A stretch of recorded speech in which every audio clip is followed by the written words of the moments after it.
this country, you gotta make the money. Then when you get the money, you get the power. Then when you get the power, then you get the woman. What radio? Hoo-ah! The music you want. With your host, Keys Dan. If I were the man I was 5 years ago, I'd take a flamethrower to this place. RadioWhat.com. Say hello to my new friend. What's up, party people? It's Keys Dan with RadioWhat.com, DJLittleRock.com, coming at you live in a living color from the River Valley Drug Testing Facility in Russellville, Arkansas. And today on the program, we have the proprietor from the River Valley Drug Testing in Russellville, Arkansas. It's Denise Lorenz. Let's get to it.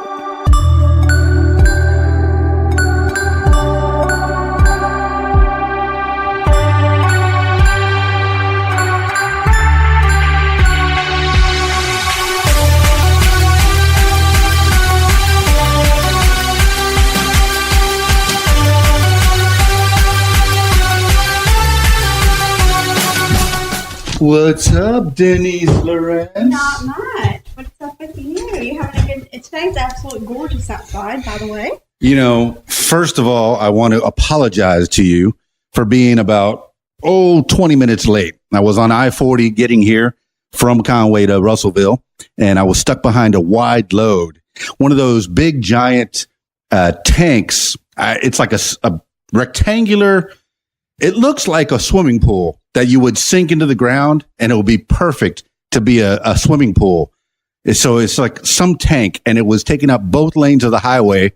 And then there's construction on I-40, and it kind of closed off the right-hand lane. So it had to shove this big, giant, wide load over into the left side. So we were all driving about 7 miles an hour to get here. Apologies. Step right up. Safety comes first, that's for sure. Step right up into the microphone. Dig into it. Okay, I am digging into it. First off, hey, this is Denise Lorenz, River Valley Drug Testing. This is all I know about her, pretty much. I know she likes cool old cars. That's a neat thing. I don't know where she's from. And this is What Makes You Famous, which can be sounded out two ways. You know, which is Radio What, my station, making you more famous than you already are, or just you telling your story. What makes you famous? You know, what makes everybody want to know more about you? Well, I definitely want to know more about you because you're a nice lady. You're very nice. You're always smiley when I come in, and it's a wonderful thing to know you. And let's get to know more about you. First of all, where did you begin? Where are you from? Actually, I was born in Long Beach, California. California. West Side. I'm actually the daughter of Richard and Sharon Adams. I have two siblings. I have an older sister and I have a baby sister who's actually, we call her the baby sister because she's 9 years younger than me. I moved here to Arkansas at the ripe old age of 12. And we actually moved to Danville, which we kind of felt like was a total culture shock. We went from California to Danville, and it was very, very difficult making that transition, especially at the ages that we were. What year was that? Gosh, let me see. Don't be quoting me on this because now I'm at the ripe old age of 48, and so I was 12 then. So, yeah. Oh, now I have to do math on this podcast. 82. All right. 1982. 1982. 1982. I was still living in Fort Lauderdale, I think, at the time, 1982. So you're talking culture shock, Miami to Arkansas, just about the same kind of culture shock. Yes, definitely the same kind of culture shock. But we actually lived in Southern California, and my dad kind of felt like he had a great aunt and great uncle that lived in Danville. And we had come out one summer when I was about 9 or 10, and it was just a really safe place, he felt like, to raise girls. And so he came home one day. He worked for a trucking company out of California, and they were actually going under. And so he kind of felt like it was a good time to make a transition as far as moving us. I'm one of 47 grandkids. My grandmother. 47. 47. Yes, I have 47 first cousins, which is pretty awesome. Our family reunion, we actually have had 2, and there was anybody, I think the oldest grandchild is 51, and the youngest grandchild, I think now is probably about 4 or 5. So major, big, large Catholic family, which was great. Well, that's a big family. And are most of them in California or Danville? Yeah, they actually have moved out to, some of them are in Arizona. Some of them are actually out in Idaho, Jackson Hole. They're there, and they're just all, I still have several that are actually still in California, but they all kind of spread it out, which was great. And so we came here, and my dad just decided that this was a really good place to raise girls, and he was right. The best decision he ever made for all of us. We've had a great life here where I can't imagine us living there, and being raised there it's kind of difficult. And here we've all had a really good life. So that's kind of like the beginning of me. I moved to Dardanelle when I started the 7th grade, and that was a lot better because it seemed like it was just a little bit faster than Danville. Nothing wrong with Danville, but it just seemed like it was a better fit for us. And graduated from Dardanelle High School, and so I was a cheerleader at Dardanelle, and one of the things that I actually have always had a huge passion about was cars. One of the things my dad had asked me at the ripe old age of 17 was, it was time for me I was working, and I wanted to buy a car. And my dad had asked me point blank, what kind of car do you want? And back then I didn't have much money. And so I was trying to be economical, and I didn't want something that everybody else drove. And so I told my dad, I said, I want an antique car. And of course that totally lit my dad up because he's a car guy too.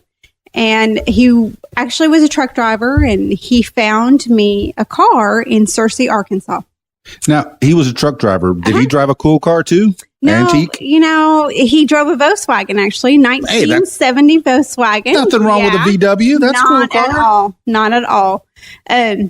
Yeah, my dad's a pretty cool dude. He's always enjoyed good cars and also enjoyed keeping them up. So that's a big thing. Always. And did he have you under the hood too? Exactly. Yes. Anytime that something needed to be done, I was the wrench passer, or if my hands were smaller than his, I was the one who did the job. What's the quiz? Where's the engine on a VW? 1970. It's actually in the back of the car. In the back. She's a winner. Yeah. And he was a good guy because one of the things he always said, even, raising girls, was, I want you to learn how to change a tire. If you're going to drive, you're going to change a tire, because I don't ever want you to be stranded. And that was a great thing to do for your kids. I don't care how old they are, especially girls, learn how to change a tire.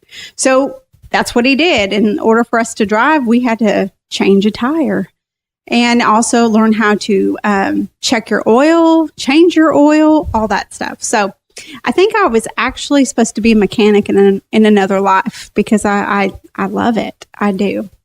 So now, how many kids in your family again? There's 2. There's 3 of us, 3 girls. Three girls, siblings. 3 girls, yes. And he didn't have any boys. Nope. Traditionally. Yeah. Okay. See where I'm going with this. I get it. I was the middle child, so therefore, yep, I was definitely the tomboy of the 3. So I'm not complaining a bit. I learned a lot. And so my dad actually was looking for an antique car, and he found one in Searcy, Arkansas. And he came home. He was super excited, and he said, I found you a car. And I said, okay, great. I said, what is it? And he said, it's a 1950 Chevy 2-door hardtop. Of course, back then we didn't have the internet where you can just Google exactly what a 1950 Chevy 2-door hardtop looked like. So I had no idea. This is in 86, maybe? Yeah. Somewhere around there? Mm-hmm. Okay. Well, in 86, anything 1950 sounds cool to me. Exactly. So I get I go and he said, let's go down and actually see if you can get a loan, because my dad was all about trying to get things, build your own credit, get established. So we went down to the local bank, and Mr. Roy Reeves, actually, he was bank president back then. And we went to him and told him that I needed a loan for $1,500. $1,500 in 1986 for a 1950, a 30-something-year-old car. Yeah. So I'm a little skeptical, wasn't sure. So we went, and I was able to get the loan. My dad co-signed for me, of course, and we decided in a nice hot July evening that we were going to drive to Searcy and buy this car. Still had no idea what it looked like. So we go and we get to Searcy and we pull on the road, and my husband was actually my boyfriend back then. Right. Well, let's back up. Searcy from Dardanelle, about a 4-hour job? 2.5 hour. 2.5 hour job. Yeah, around about 2.5 hour job. Okay, so your boyfriend at the time, now your husband, but boyfriend at the time. Boyfriend at the time. We drove with my parents, and we pulled down on the street, and we saw it sitting in the driveway, and my husband looks at me, again, boyfriend back then, and he said, "Are you sure that's what you want?" I looked at him and I said, "Isn't it cool?" I was in love from that moment on. First car. You never forget your first car. Mine was a 1975 Comet, Mercury Comet, and that was in 87 when I got my first car. Previous to that, I was riding motorcycles, and I got in a motorcycle wreck. So you had to upgrade. I had to definitely get some wheels and doors and something metal around me with the motorcycle. No more motorbikes for me. Understand. And you got this tank. Yes. 1950 Chevy. 1950. Yes, I did. What color? It is mint green with black lacquer top. It has the Kelly green and gray interior. And the best part about it is that it's all original, even with the fender skirts. Wait, original brakes? Original brakes. You can probably put your feet down like the Flintstones, and that'd be better. 30-year-old brakes. Yep, 30-year-old brakes. But it's a good thing this old lady just only drove it to the grocery store on weekends. Is that the story? Well, the story is that... How many miles? Not very many, to be honest. I am the original second owner of the vehicle. What? Yeah. It came from Austin, Texas, and her nephew had inherited the vehicle, and I actually bought it from her nephew, which was pretty awesome.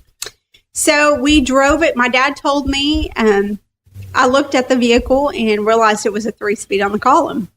Did not know how to drive a 3-speed on the column. So my dad told me, he said... now, describe what a 3-speed on the column is. It is a standard, but instead of having the gear shifter in the floor, it is actually in the column. So, and the gear ratio is completely different than what it is, in the floor. So like on the steering wheel, like where your shifting knob would usually be on most cars. Yes. That is where your manual transmission is located. Yes. Okay. And you've never driven a manual transmission at this point? Well, actually, I had driven a stick on a Volkswagen 1975. Ah, yes. That makes sense.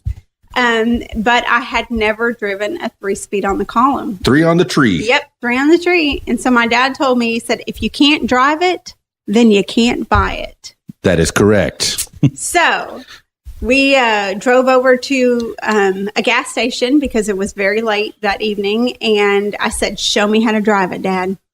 And he showed me how to drive it. And I said, I got this. And I drove it back from Searcy. And you drove it. Now, this is reminding me of a story of mine. I told you I got in a motorcycle wreck in 87.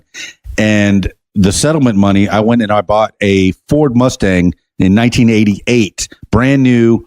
It's an 88 Mustang. It was probably it was an 87 Mustang. And it was towards the end of 88 when I got it. It was in the middle of the showroom. And that was also a standard, and I wasn't very good at standard. I think I'd never drove a standard. I said, that's the car I want. I'm an 18-year-old kid. I got a bunch of money in my pocket. I want that car. It's a convertible Mustang Sebring GT, black, with, of course, convertible, rag top. And I said, pull that around, I want it. I'll be back tomorrow to pick it up. I come back tomorrow to pick it up. Long story shorter, 2 weeks later, there's no reverse on the transmission. And when I took it back to the dealer, they said, this looks like abuse, but we're going to fix it. This looks like abuse. And it genuinely was, because I did not know how to drive stick. Back to your story. Well, I drove it back from Cersei, and I had it for several years. I had so much joy. When I got back, I actually had a cheerleading competition. Actually, we were going to cheer camp. And my friends called. We had practice. And I said, well, they called me on the phone. Of course, we didn't have cell phones back then. Sure. And I said, I'm over at the local tire place in Dardanelle getting new tires on it. And I said, well, just meet me over there. And I was so excited I got my new car. And they pulled up and they said, really, Denise? This is what you bought? And I was so jazzed. And it didn't surprise them, because they know my personality and they enjoyed it. We had a lot of fun cruising around in that car and just enjoying life, at that age. So I had the car from the time I was 17, and in that time, there was a boy who had ran a stop sign, and I had hit him. Ooh. And had some damage on the car.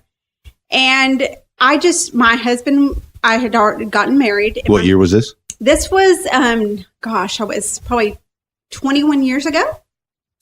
So it would have been what? I was 28, 27? 27. Maybe 93? Yeah, somewhere around 93, 94, somewhere in there. Well, my son was already born. Well, he was born in 98. Hey, all right. We got the timeline. I sure do, 1998. And you got in a bit of a wreck. Yeah, I had it actually. The wreck had happened a few years before then. Okay. But in 1998, I could not stand to see that car going downhill. It was just breaking my heart. My dad was a truck driver, so he was never home. And my poor husband, he is great at everything, but he is not a mechanic. And he has told me over and over, I am not a mechanic. So I decided to take the car up on top of Mount Nebo, and I was going to sell it. And I was devastated. And I had a gentleman who was from Hamilton, Alabama, and it was my 10-year class reunion, and I'll never forget it. And he offered to buy my car. I had several people that wanted to buy it, but I just knew that there were dealers and that they were going to chop it or do different things, and I just couldn't sell it to him. Sure. So this gentleman came up to me, and he said, I want to buy your car. And it took me 2 days to respond to him. And he finally called me. He said, I'm going back to Alabama, but I really want your car. And I prayed about it, and I thought, you know what? I've got to give this, I need to do what's right for it. So I ended up selling it to him, but I made him make me 3 promises. One is if he ever showed it up at Petit Jean, that he would let me drive it. Oh, okay. 2, when he got it fixed up some more, that he would send me pictures. And 3 is if he ever decided to sell it, that he would call me first. Well, this gentleman back then, he was in his 60s, late 60s. Sure. Well, 14 years later, I had a dream. And I had a dream that I got my car back. And I had woken up that day, and it was just very heavy on my heart. And I told my husband, Mr. Holden had kept one of his promises. He sent me some pictures of it. He wrote me a very sweet letter, and he sent me some pictures.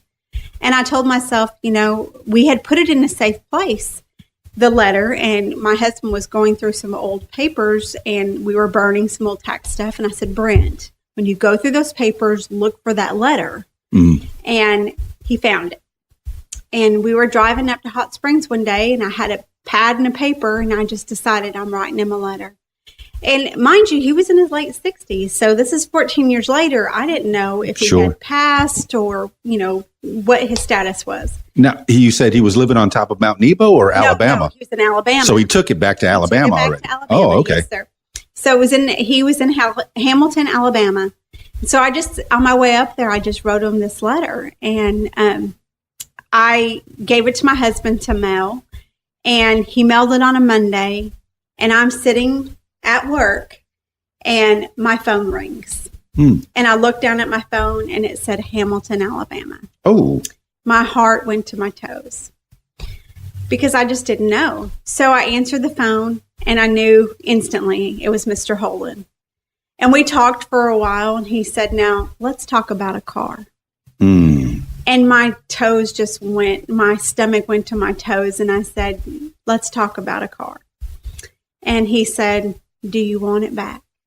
And I said, just stuttered around. Yeah. And I said, let me call you back. I need to go talk to my husband. So I called my husband, and he didn't answer. So I just drove over there, and he comes out, and I'm crying. And he said, what is wrong with you? And I said, Mr. Holden called me. He called me, and he has my car. And I said, he asked me if I wanted it back. What? And Brent said, did you tell him yes? And I said, I couldn't tell him anything. I told him I had to come talk to you. Right. Now it's a team thing. Team, sure. Because we bought the car originally together when I was 17. Right. And so I went back to work, and I called him up, and I said, yes, I want my car. Yes. And I said, we'll come and get it. He said, absolutely not. And he's in his, 14 years later, he's almost 80. Oh, yeah. He's almost 80. Oh, I could do that math. Yeah, he's almost 80. And so he said, no. He said, we're going to bring it to you. Okay. And I said, okay. Now, mind you, this car is completely original. When I had the car, I had the original bill of sale. I have the original owner's manual. I have every registration. I have every paperwork that's on this car. So when I sold the car to him, I sold the car, and then I gave him all of the documentation. So this car is very rare in itself. For sure. Because it's all original, plus I have all of the original documentation. So he said, we're going to bring it to you. I said, okay. And I made arrangements for a hotel for him and his wife. And sure enough, he put it on a car dolly, and he hauled it all the way, or put it on a trailer and hauled it all the way down here to me. Wow. Nice, Mr. Holden. Mr. Holden is great. So when we pulled it off of the ramp, his wife had made me this beautiful box, and inside the box was all of my paperwork for the car. And when I sold the car, my son was 14. Or 4. He was 4, excuse me. He was 4 years old. So now he's 18. And his wife remembered exactly what my son was wearing on the day that I sold the car. And she remembered how heartbroken I was, because I just cried. And she said, when he was pulling the car off of the trailer, I told her, I said, that's a woman's car. And she said, a young lady 14 years ago told me that was a woman's car. She said, I told my husband that, and he said, it may be a woman's car, but a man owns it now. Oh. So she was awfully happy that I was able to have the car back, and it's now a woman's car. So when he pulled it off of the trailer, and he was just such a gentleman, and he was trying to show me how to drive it. Of course, I just, I went with it because I already knew how to drive it. Oh, yeah. Get me into that. Get me behind that wheel. Oh, yeah. But there are some things that were so awesome, because me and my mom used to carpool together. Mm-hmm. And I worked at Kmart, which is now closed. And I worked at Kmart, 1992, in Key Largo. I worked at it here in Russellville, and it just broke my heart when they closed it. But we used to carpool together. And when I opened up the glove compartment of that car, my mom's name tag was still in the glove compartment. Oh, my. So in the trunk of this car has the original spare. It's the original spare. It's never hit the ground. It's still the original spare. It's scaring me that you have all these original pieces. Things wear out whether you use them or not. Yeah, it's still in there. Now, I don't know. I wouldn't trust it, but it's probably not.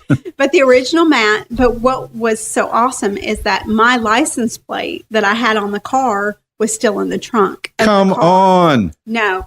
And then in the state of Alabama, if you have an antique vehicle, you do not have to register it in the state. Right. So when he handed me the title back to my car, it said, my maiden name was Denise Adams, and it still said Denise Adams on the title of my car. How great is that? It was like a time capsule. He was just giving you back your car. He was giving me back my car and just giving me such a piece of me, and you don't really realize that because, and I know it's just a car, but everybody has to have something that reminds you of your past and happy moments and happy things. And, it just really gave me back some things that, in the time that I owned it, me and my dad, we rebuilt the master cylinder in the car. Right. And in the time that I had it, we rebuilt the starter in the car. Okay. And I remember my grandmother, my Grammy, actually, she lived in California, and some of my best memories. I mean, I have so many endless memories, but as a teenager, you kind of do your own thing, but my grandmother loved to go cruising in that car. And I can just see her, with the windows rolled down and the wind blowing in her hair. And my dad had made me all these old music. I love 50s music still to this day. So he actually installed a radio, and we had to have because it was on a 6-volt system back then. Right. So we had to have a converter and all those things just for my little radio to work. But I could just hear my grandmother just singing, those songs, and just some of the most neat experiences that I can remember. My little sister, she drove with me back and forth to school. And, back then in that car, they don't have seatbelts. Okay, so she would be tired and she would lay her head on my lap and we would drive to school. And now she's pushing 40.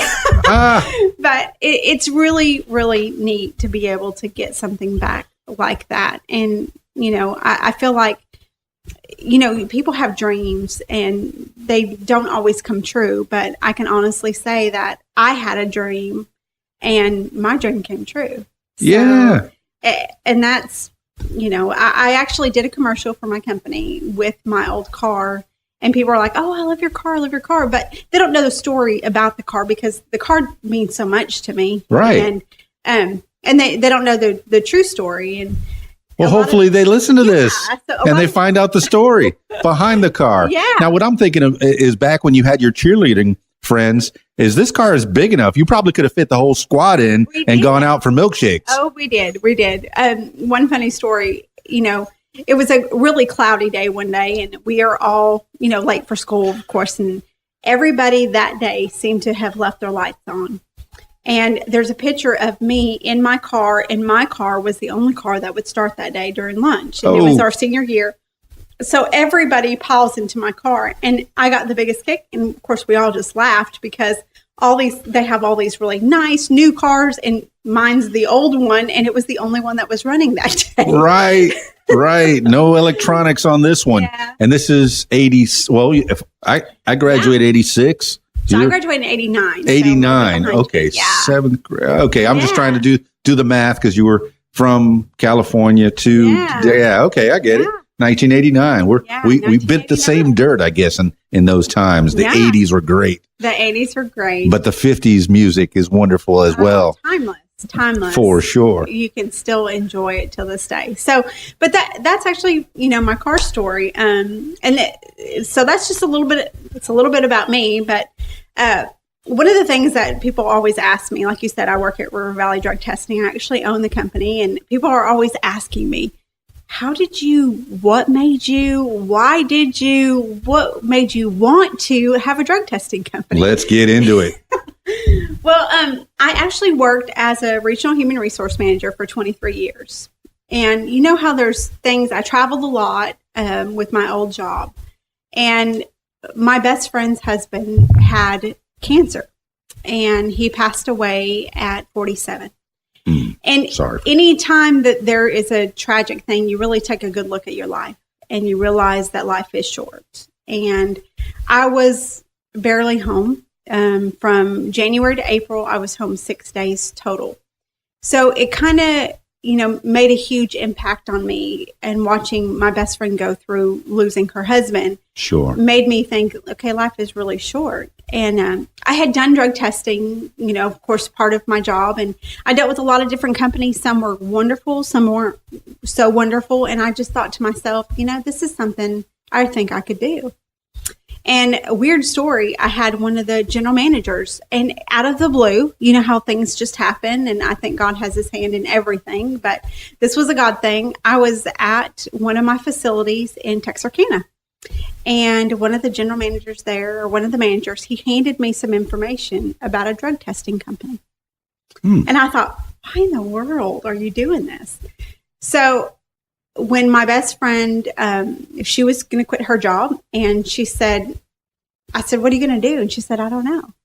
And I said, I think I know what we need to do. She said, what do you think? And I said, I think we need to start a drug testing company. And she just looked at me like I had lost my mind. Mm-hmm. And I said, we really need to do some research. And so we started researching it.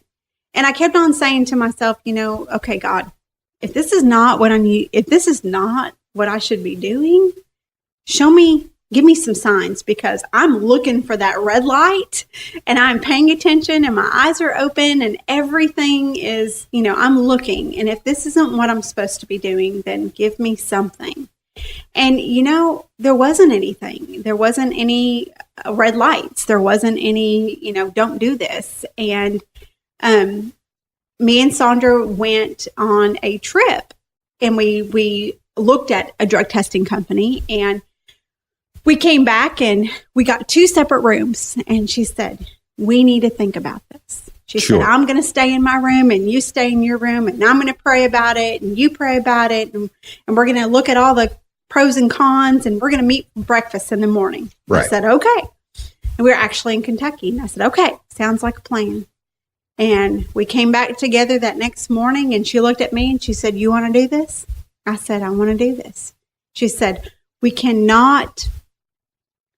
want to look back on this a year or 2 from now and say we should have done it. Right. Because there isn't anything more heartbreaking than saying we should have done it and we didn't do it. And she said, I've done a lot of things that I hadn't, I haven't followed through on some things that I've wanted to, and neither had I. And we just decided that we're gonna try it. And if it fails, then it fails. If it strives, then it strives. Either way, we're going to give it all we've got, and we're going to do our best to make it successful. Oh, yeah. And we both have a strong passion for people. And, people say, aren't you worried about what you do? And I said, I'm not, because it's good. And it's, you get to see some awesome stories, and you get to help people, and you get to see these people get new jobs. And, it's very rewarding. Of course, you have your bad moments, any job you do. Sure. But for the most, if I can, make a difference in someone's life, hey, I'm great. I mean, that's what we're supposed to be here for. So yeah, most of the time when people come into this facility for drug testing, you are helping them either get their jobs or keep their jobs. Exactly. And that's a wonderful thing, and you're a part of that. Exactly. That's a good thing. Exactly. And I love the faces, I love to meet new people.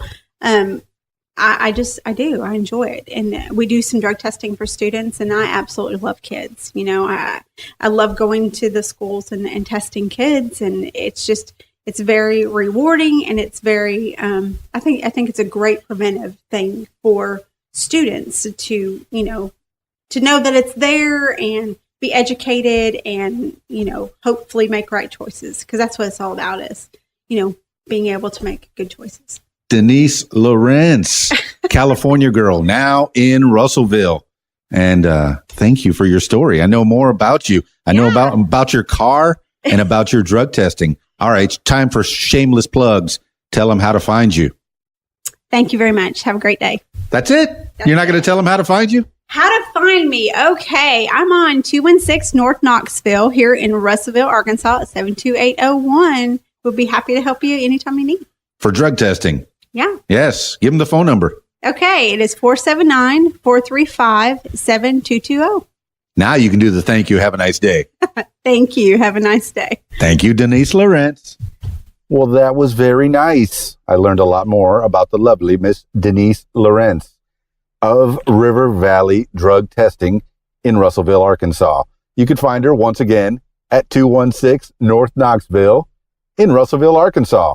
Get all your drug testing done at the River Valley Drug Testing Center in Russellville, Arkansas. Well, that's it for this edition of What Makes You Famous. That was a great story. Man, that was nice. I never know where these things are going to turn out, and it's so much fun. Give me a call if you want to be a part of the program. Tell your story. What makes you famous? It's 501-470-6386 or email info@radiowhat.com. You could be a part of What Makes You Famous. Everyone has a story. And what is your story?